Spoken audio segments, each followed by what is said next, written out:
We return to our Expanding the Debate special. We're airing excerpts of the first Hillary Clinton-Donald Trump debate and expanding the debate by giving Green Party presidential candidate Jill Stein a chance to respond to the same questions posed to the major party candidates. I'm Amy Goodman. Back to Lester Holt. Mr. Trump, for 5 years, you perpetuated a false claim that the nation's first black president was not a natural-born citizen. You questioned his legitimacy. In the last couple of weeks, you acknowledged what most Americans have accepted for years. The president was born in the United States. Can you tell us what took you so long? I'll tell you just very simple to say. Sidney Blumenthal works for the campaign and very close friend of Secretary Clinton. And her campaign manager, Patty Doyle, went to, during the campaign, her campaign against President Obama, fought very hard. And you can go look it up and you can check it out. And if you look at CNN this past week, Patty Solis Doyle was on Wolf Blitzer saying that this happened. Blumenthal sent McClatchy, highly respected reporter at McClatchy, to Kenya to find out about it. They were pressing it very hard. She failed to get the birth certificate. When I got involved, I didn't fail. I got him to give the birth certificate. So I'm satisfied with it, and I'll tell you why I'm satisfied with it. That was because I want to get on to defeating ISIS, because I want to get on to creating jobs, because I want to get on to having a strong border, because I want to get on to things that are very important to me and that are very important to the country. I'll let you respond. That's important, but I just want to get the answer here.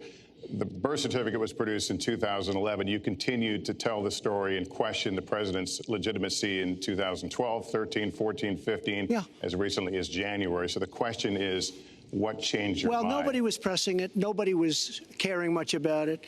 I figured you'd ask the question tonight, of course, but nobody was caring much about it. But I was the one that got him to produce the birth certificate, and I think I did a good job.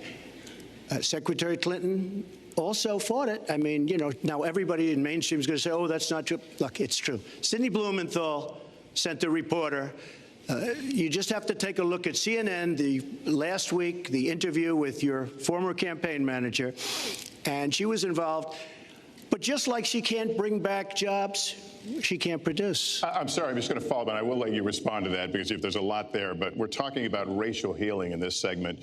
What do you say to Americans? Well, it was very, I say nothing. I say nothing because I was able to get him to produce it. He should have produced it a long time before. I say nothing. But let me just tell you, when you talk about healing, I think that I've developed very, very good relationships over the last little while with the African-American community. I think you can see that. And I feel that they really wanted me to come to that conclusion, and I think I did a great job and a great service, not only for the country, but even for the president, in getting him to produce his birth certificate. Secretary Clinton. Well, just listen to what you heard. And clearly, as Donald just admitted, he knew he was going to stand on this debate stage, and Lester Holt was going to be asking us questions, so he tried to put the whole racist birther lie to bed. But it can't be dismissed that easily. He has really started his political activity based on this racist lie that our first black president was not an American citizen. There was absolutely no evidence for it, but he persisted. He persisted year after year because some of his supporters, people that he was trying to bring into his fold, apparently believed it or wanted to believe it. But remember, Donald started his career back in 1973 being sued by the Justice Department for racial discrimination because he would not rent apartments in one of his developments to African Americans, and he made sure that the people who worked for him understood that was the policy. He actually was sued twice by the Justice Department. So he has a long record of engaging in racist behavior. And the birther lie was a very hurtful one. You know, Barack Obama is a man of great dignity, And I could tell how much it bothered him and annoyed him that this was being touted and used against him. But I like to remember what Michelle Obama said in her amazing speech at our Democratic National Convention. When they go low, we go high. And Barack Obama went high, despite Donald Trump's best efforts to bring him down. Dr. Jill Stein. So it's important, excuse me, that Hillary Clinton point out Donald Trump's record of flagrant, blatant racism. It's also important, I think, to point out the record of Hillary Clinton's actions that have also been hurtful, particularly to the African American and Latino communities. In addition to the omnibus crime bill that opened the floodgates to mass incarceration and massively disproportionate locking up of African Americans, particularly young men. In addition to that, Secretary Clinton, prior to being secretary, of course, supported the destruction of aid to families with dependent children and the replacement of this basic social safety net with a new program, so-called TAMF, Temporary Assistance to Needy Families, that locked out a large proportion of the families that needed assistance, throwing an additional 1 million plus children and their families into poverty. And that problem persists to this day. Secretary Clinton also has a track record for suppressing the minimum wage.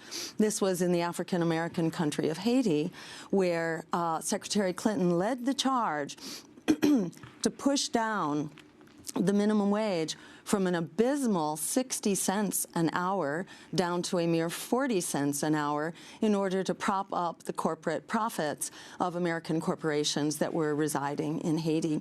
So she certainly has a track record of her own that needs to be aired. To talk about racial healing, it's important to recognize not only do we have to end violent policing, not one more violent racist killing, but we need to look at where the money of our municipal budgets are going. In Los Angeles, for example, where the police department has a particularly violent record, half of the city's budget actually goes into policing. Well, what the Black Lives Matter movement is suggesting there is that a substantial portion of that money needs to be spent on prevention. An ounce of prevention is worth a ton of cure in this case. We need programs for youth. We need quality schools. We need to end the school-to-prison pipeline and the sense of hopelessness that it creates. And in fact, we need school systems that teach to the whole student for lifetime learning, that incorporate art, music, and recreation and community engagement, not this high-stakes testing which is used as an excuse to shut down public schools, to abuse teachers, to fire them, and to turn our public schools into a resource for the private charter industry. Back to Lester Holt.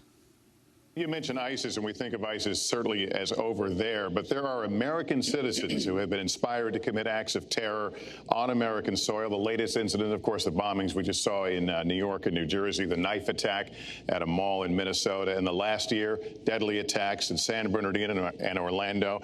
I'll ask this to both of you. Tell us specifically how you would prevent homegrown attacks by American citizens, Mr. Trump. Well, first I have to say one thing, very important. Secretary Clinton is talking about taking out ISIS. We will take out ISIS. Well, President Obama and Secretary Clinton created a vacuum the way they got out of Iraq, because they got out, they shouldn't have been in, but once they got in, the way they got out was a disaster, and ISIS was formed. So she talks about taking them out. She's been doing it a long time. She's been trying to take them out for a long time. But they wouldn't have even been formed if they left some troops behind, like 10,000 or maybe something more than that, and then you wouldn't have had them.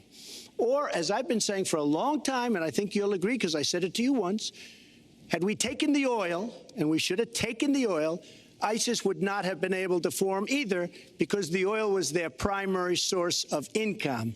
And now they have the oil all over the place, including the oil, a lot of the oil in Libya, which was another one of her disasters. Secretary Clinton. Well, I hope the fact checkers are turning up the volume and really working hard. Donald supported the invasion of Iraq. Wrong. That is absolutely wrong. Proved over and over again. Wrong. He actually advocated for the actions we took in Libya and urged that Gaddafi be taken out after actually doing some business with him one time. Jill Stein. So this is another example of why we need to open up these debates, because mostly they are arguing Secretary Clinton and Donald Trump are arguing about their record and who said what when and when did they take various positions. We're not discussing the fundamental fact that we have a catastrophic failed policy of regime change, of a foreign policy based on economic and military domination, which is blowing back at us big time. If we want to have peace at home, we need to achieve peace abroad. And in the words of Martin Luther King, peace is not simply the absence of violence, it is the presence of justice. So let's look at our foreign policy. What have these regime change wars accomplished? They've cost us $5 to $6 trillion since 9/11, which comes out to about $50,000 per American household.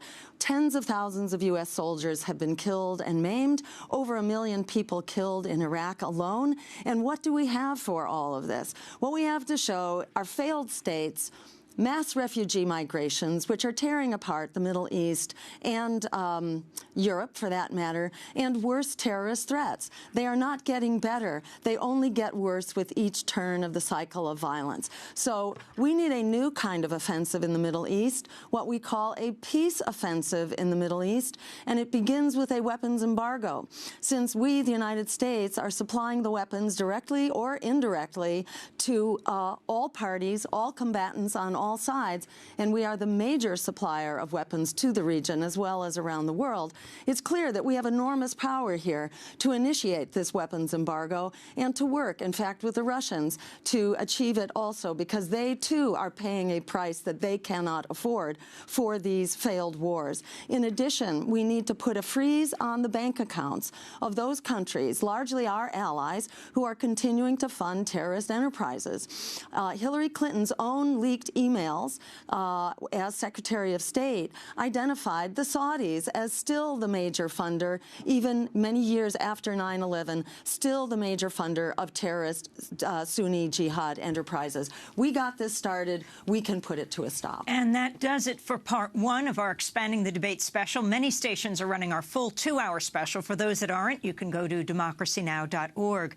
Democracy Now! Is produced by Mike Burke, Noreen Sheikh, Carla Wills, Laura Gottesdiener, Dina Guzder, Sam Alcoff, Robbie Karen, Hani Massoud, Tarina Nadura, Andre Lewis, Mike DeFilippo, Miguel Noguera. Special thanks to Paul Huckabee and David Prude, as well as Joe Turner, Becca Staley as well. I'm Amy Goodman. Thanks so much for joining us. And go to democracynow.org for our full 3-hour special, the debate last night, with all sorts of commentary, analysis from people you don't usually hear.